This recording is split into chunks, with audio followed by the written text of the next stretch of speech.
Don't just live for tomorrow, or just live in yesterday. Just be glad for all you have that's in today. And though you've come through many obstacles. Hey everyone, Connie here, and welcome to my blind reaction to Descendants 3. The third and I think final Descendants movie in this series of films. And I think that maybe, and I might be completely wrong here, I don't know how the timeline matches up, but I think it might be because of the one actor passing away unexpectedly and everything. Again, I don't know if the timeline completely matches up with that, but it would kind of, unfortunately, as it is, put a hamper on things, but rightfully so. Like, he's such a big part of these films, and he's, you know, it's hard to kind of continue something after that. Especially with all of them probably having become friends in real life. So, yeah, it's probably the right decision. I don't know if this completely is going to wrap everything up, like with my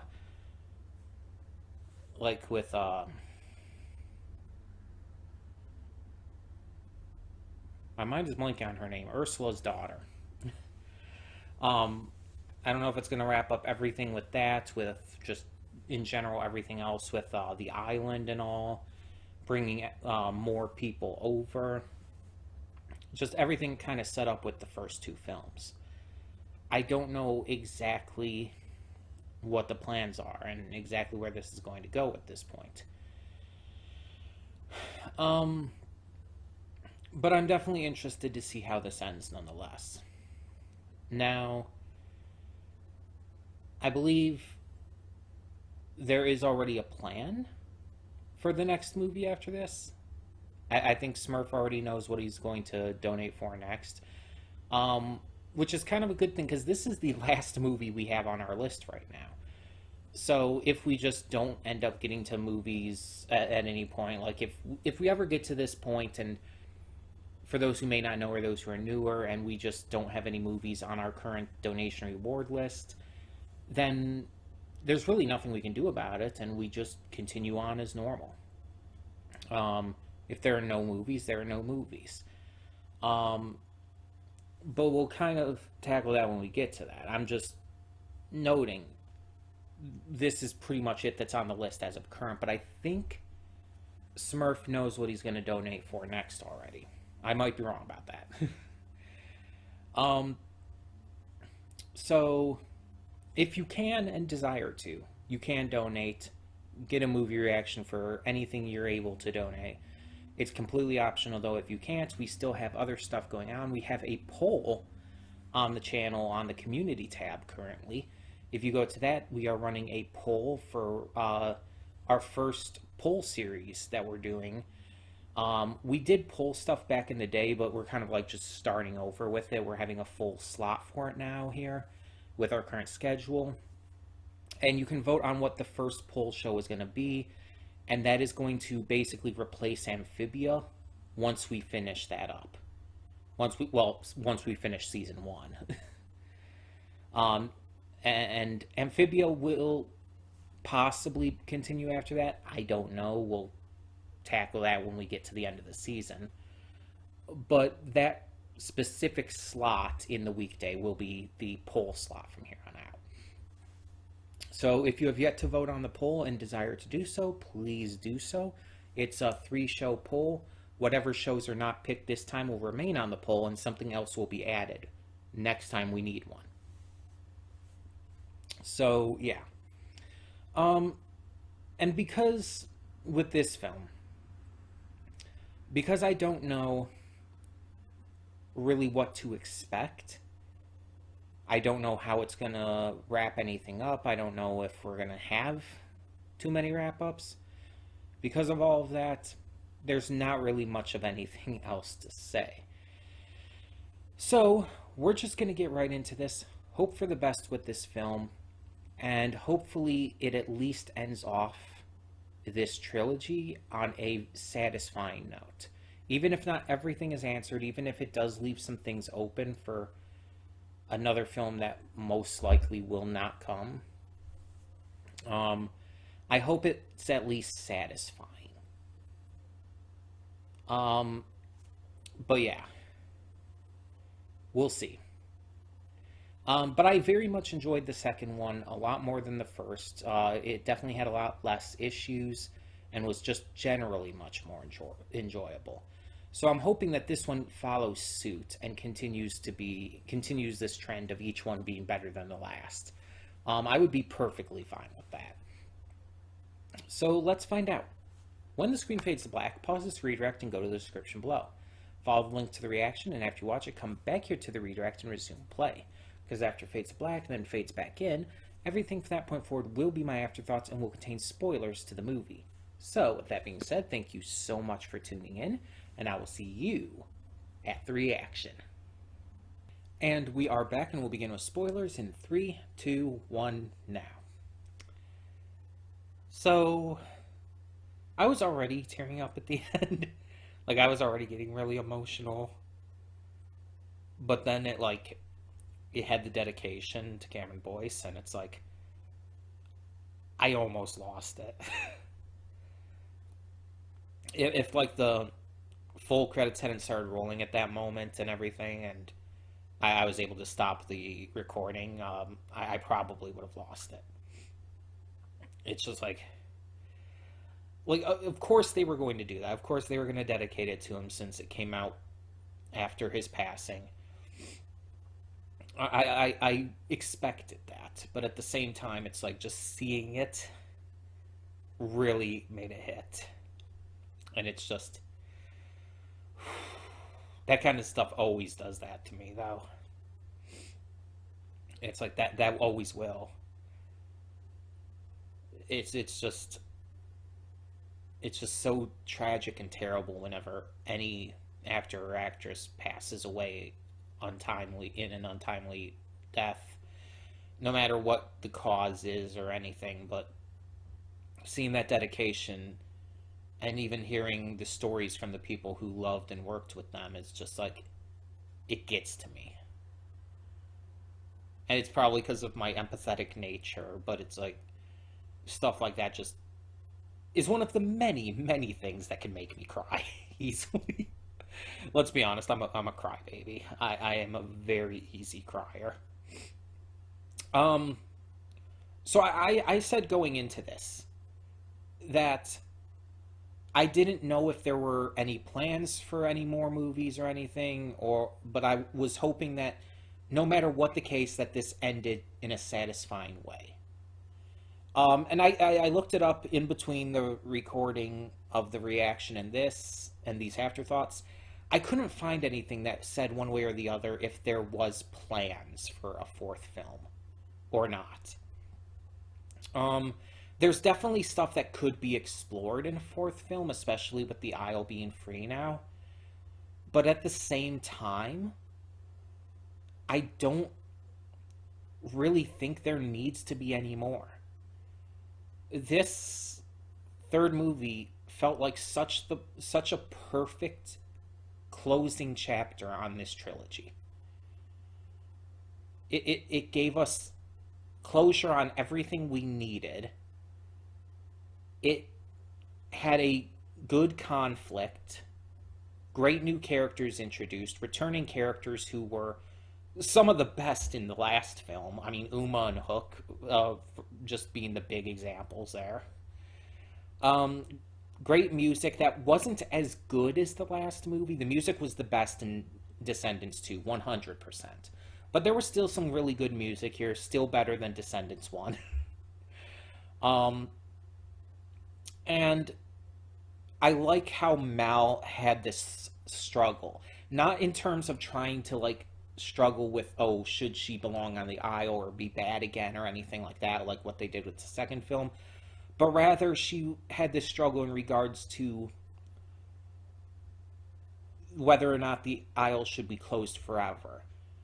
She made the wrong choice and then hid it from everyone for way too long and lied to them. But she did have good intention.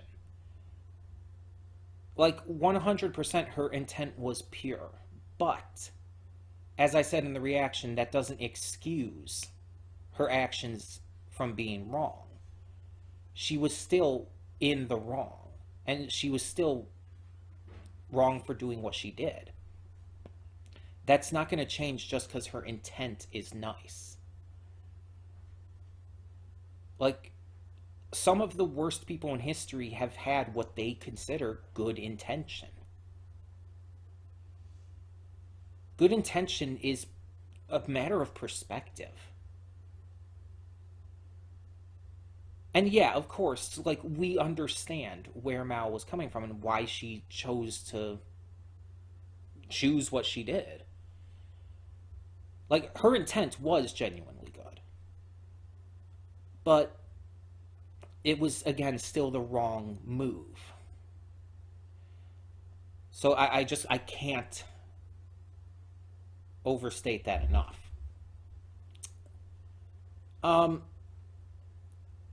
But yeah, I was so scared going into that final speech that she wasn't going to take down the barrier.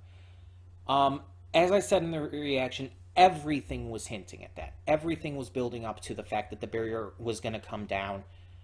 Like, the entire thing about Mal's choice to have the barrier stay up permanently was like, oh yeah, this has to go to where it comes down permanently. You have to take it in that direction. The entire story, the entire conflict is leading to that.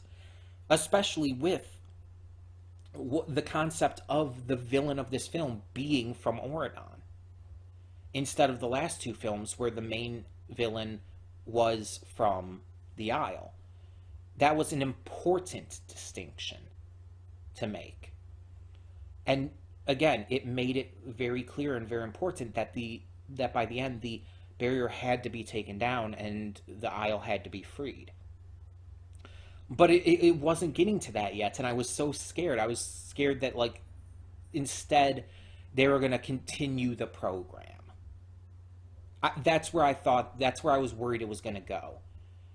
And when she said that I can't be Queen of Oregon, before she explained she couldn't be Queen of just Oregon, like, when she said that at first, I was, like, internally screaming. Like, I don't know if, like, my eyes got wider at that point, but it's like, it felt like they did. But I was, like, screaming in my head, because I was so freaked out that it wasn't going to go that round, I was actually scared for a moment that she was going to go back to the Isle.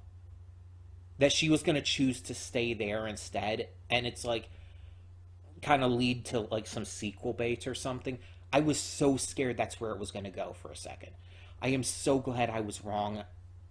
And I'm so glad that she explained it, and it was kind of this bait and switch. And it was all about, like, her explaining that they need to take down the barrier and all. Like, that was... You're playing with my emotions a bit here. And I need to make this clear. I need to, like, talk about this. There is obvious parallels here. You can't ignore them.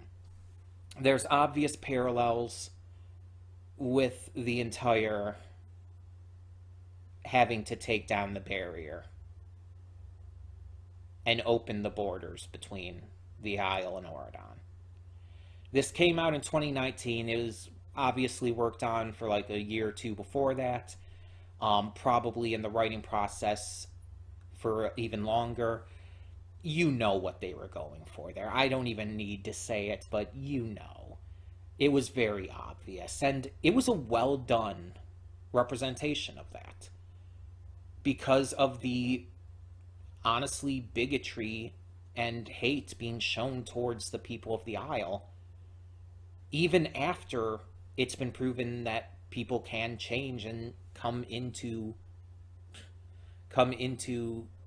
being just good, normal people, and that we shouldn't judge them based on narrow-minded assumptions, such as like who they are or where they come from or who their parents are, stuff like that. Like there was obviously all of this symbolism there, and it was handled really well in a believable way that was still quite obvious, like still quite a nudge nudge wink wink at the camera. It's like Kenny Ortega and the writers and everything, it's like they know what they're doing. Oh, 100%. So I wanted to mention that. But yeah, like I said, I wanted this conclusion to be satisfying, and it was the most perfect satisfying ending it could have been. No matter whether there was a plan for a fourth or not, or anything past this at all, I don't think there needs to be. Honestly, I think it should end with that. Because it was so conclusive. It felt final. Like, yeah, there's more stories that could be explored. Yeah, for sure. And they could even figure out a way to write out Cameron Boyce's character. But even if that wasn't the case and everything, even if that hadn't been necessary, I don't think it needs more. Not everything needs a follow-up. That's why I'm so, like, constantly annoyed by the fans of She-Ra and the Princesses of Power who are constantly clamoring, like, oh, give us a movie. Give us one more season. We need some follow-up after the war and everything. It's like, no, we don't. The final season was final. It was conclusive. It did everything it needed to do. We don't need more. That's what fan fiction is for. If you want more, read fan fiction. I'm so annoyed by that shit. Let shows end. Not every show needs to go on forever. Not every show needs to have spin-offs or continuations or a movie after the fact. Let shows end. I'm really fucking annoyed by stuff like that. I'm fucking annoyed that they're bringing Futurama back. Again. Futurama ended on a very satisfying note. It doesn't need to be brought back. And John DiMaggio is not coming back because he won't come back unless himself and the other actors are paid more. Because he believes that they're worth it. And sure, fair enough. But even if he were coming back, it's like, no, stop. Let shows die. My God. Arthur ended. Let other shows end. I'm sorry, that just annoys the shit out of me. I don't know what the Descendants fandom is like. So I don't know if they wanted more or anything. But this is such a conclusive, perfect ending. And yes, that does obviously mean that this is my favorite of the movies. I make it clear that I did like the music in number 2 better, but overall, this movie did what I think the other 2 movies really should have done, and that is skipping a lot of the bullshit. The first 2 movies, especially the first film, had a lot of bullshit that really wasn't necessary, a lot of just needless drama and needless meandering, a lot of basically filler. There was a lot of filler content in the first movie, and not as much, but still some in the second film, that just felt like it was padding out the movie, and really just, I was waiting for it to get to the point. Quite a lot in those movies, especially the first one. This movie didn't have that pretty much at all. Everything felt necessary, everything felt right. It never felt like any scene or whatnot outstayed its welcome. It never felt like I was waiting for the movie to get to shit. It was very concise and very straightforward, and everything kept moving. And I like that. We don't need constant meandering around the point. The acting was also markedly better in this film. Like, I don't know if anyone else notices that, but like everyone did a vastly better job than in the previous movies. From the main cast to side characters, everyone who was in past movies were better in this movie. And I don't know if it's just me that noticed that. Like, it was very noticeable.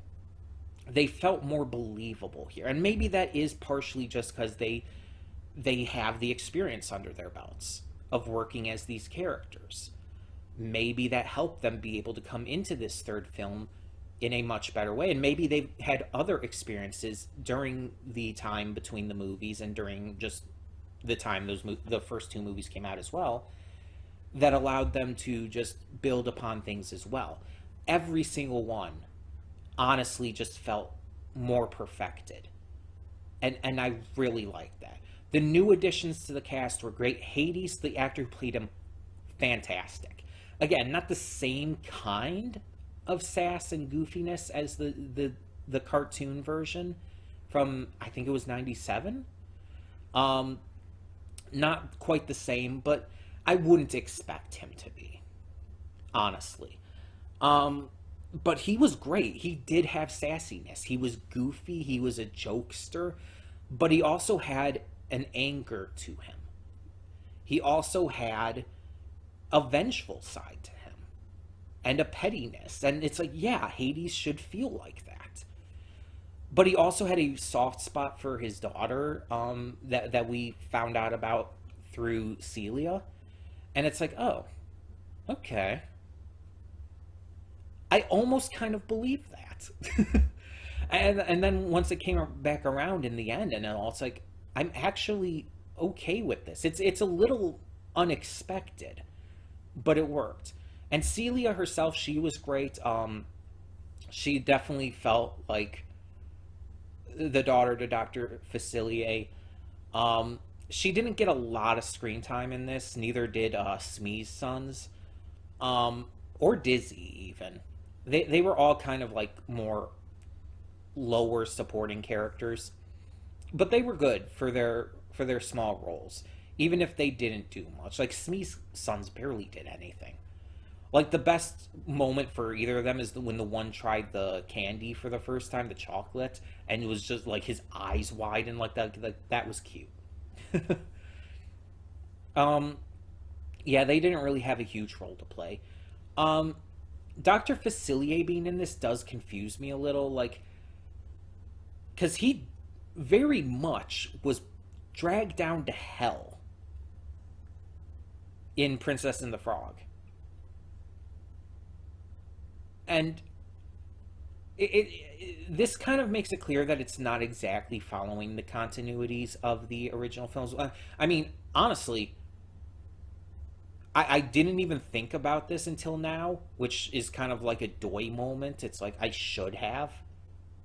The last movie kind of proved that too. Ursula was killed in Little Mermaid. Prince Eric literally drove the ship through her and impaled her.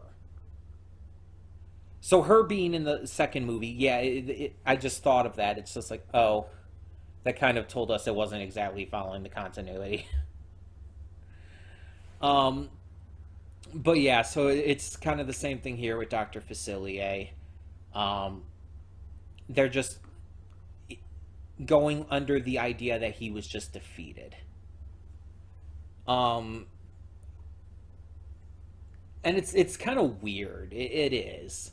It's like, because these Disney movies like actively and very like notably kill these characters. At least they didn't try to bring in any hunchback stuff.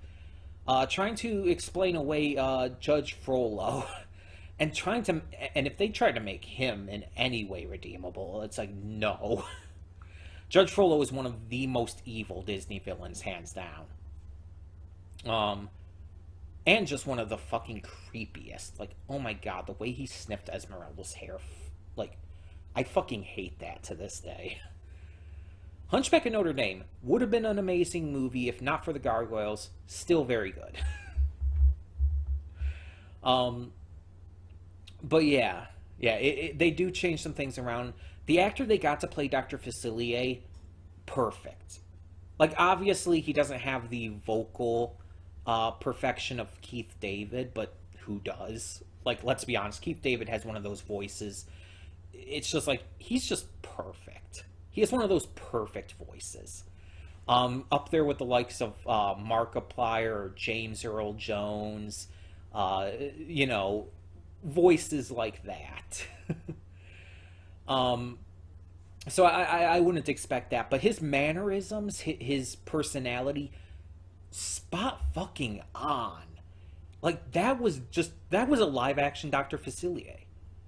Perfectly a live action Dr. Facilier. Like, just everything about him was fantastic. I kind of wish he was in this more. We didn't get to see much of anything with Smee, just him, like, wishing his sons farewell. And it's like, oh, this is kind of cute, but we don't really get to see anything. And to be fair, Smee was never, like, evil either. He was just following Captain Hook.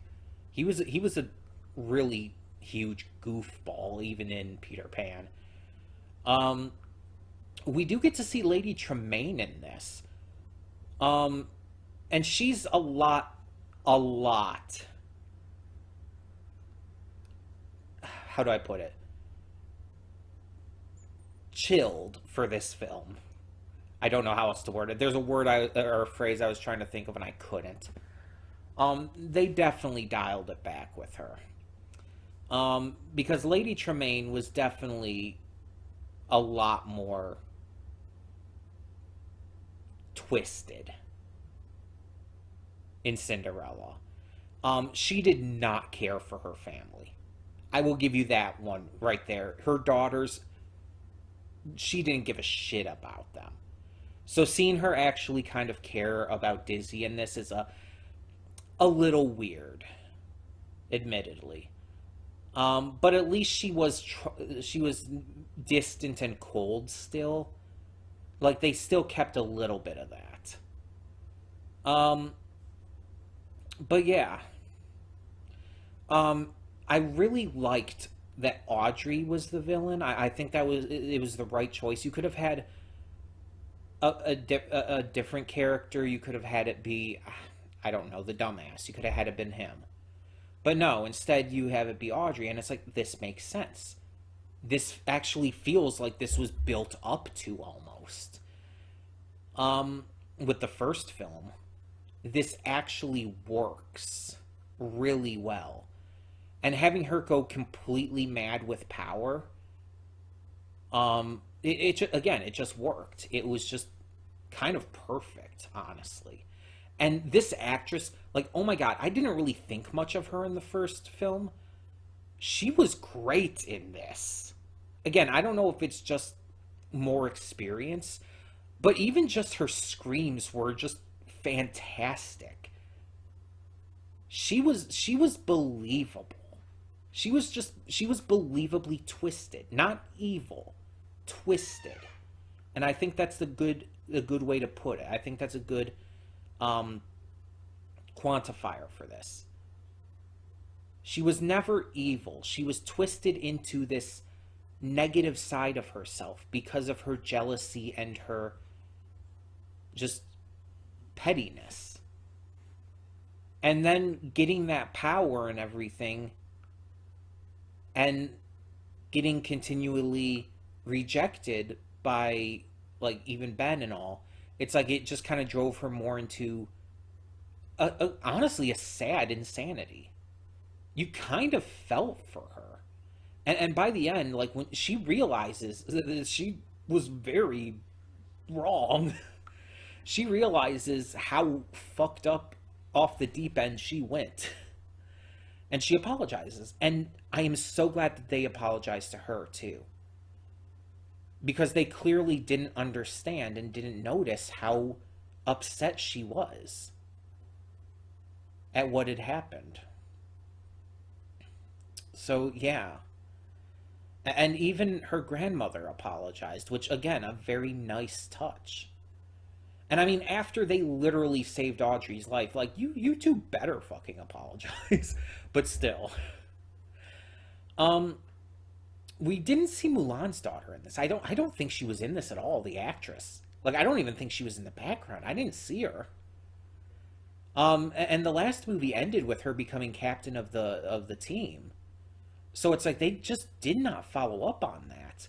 And I'm a little disappointed by that, but maybe they couldn't get the actress back for whatever reason. It's very possible. But I am a little disappointed by that, admittedly. Because I did really like her. And I've always liked Mulan, so I guess that tracks. um, but yeah, I really kind of wish she was there. I don't know what role she would have played, but I kind of wish she was. Uma really still kind of stole the show for me in a lot of scenes. Uma is just honestly one of my favorite characters from this trilogy. Without question, probably my favorite, honestly. I'd have to think about it more and just go over all the characters in my head, but I mean, maybe I could make a list of that.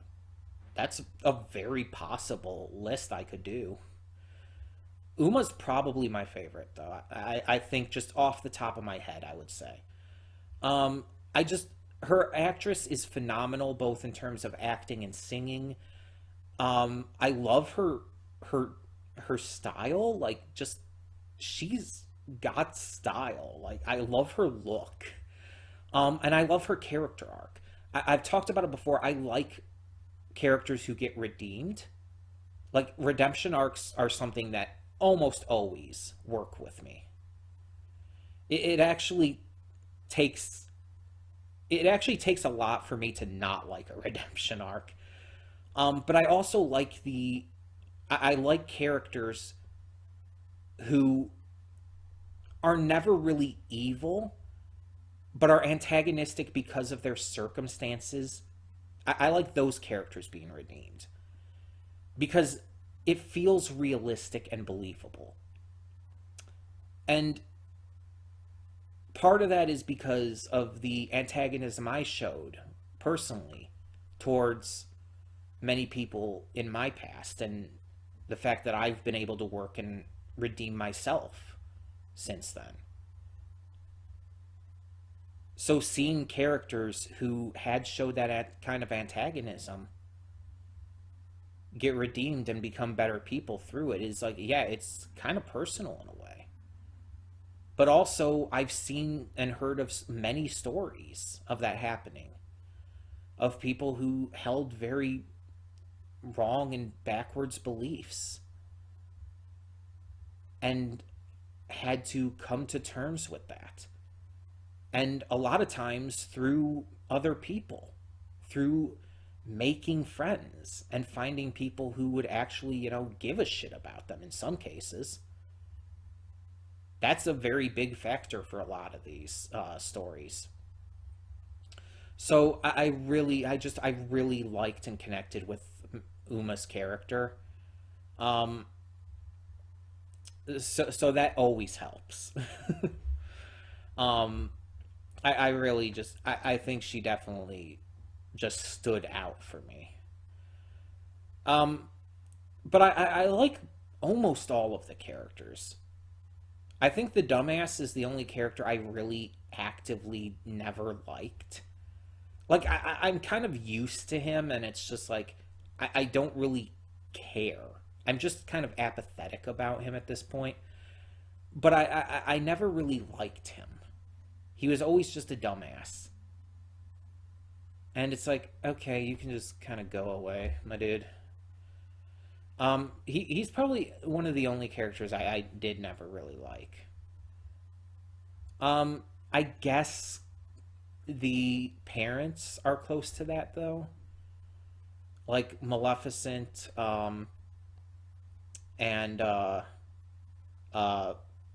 Cruella, Jafar, the villain parents we saw in the first film. Those three, they didn't really do much for me either, but I didn't dislike them as much as I feel like the dumbass. Like the dumbass felt more actively annoying than they did. But they would be close down the list as well. But all the like main characters did really well. And yeah, each movie was just better than the last. And it really feels like Kenny Ortega going into this kind of route with the fairy tale thing. It's like the first movie, he was clearly not knowing what he was doing. He had this idea, and he had this kind of he had a plan, and it just didn't pan out as well because he didn't know how to handle this world as well. The second film, he got it down a little more, and he figured out how to fix a lot of the things that he did wrong with the first one. He made it a lot better and a lot more enjoyable. This one is just like, yeah, this is on not quite the level of High School Musical, but I'd say maybe on the level of High School Musical 2? 2, yeah. I was going to say 3, but no, 3 is better than that. I'd say it's on the level of High School Musical 2, which is good. I do enjoy High School Musical 2. But it's not as good as the first or the third.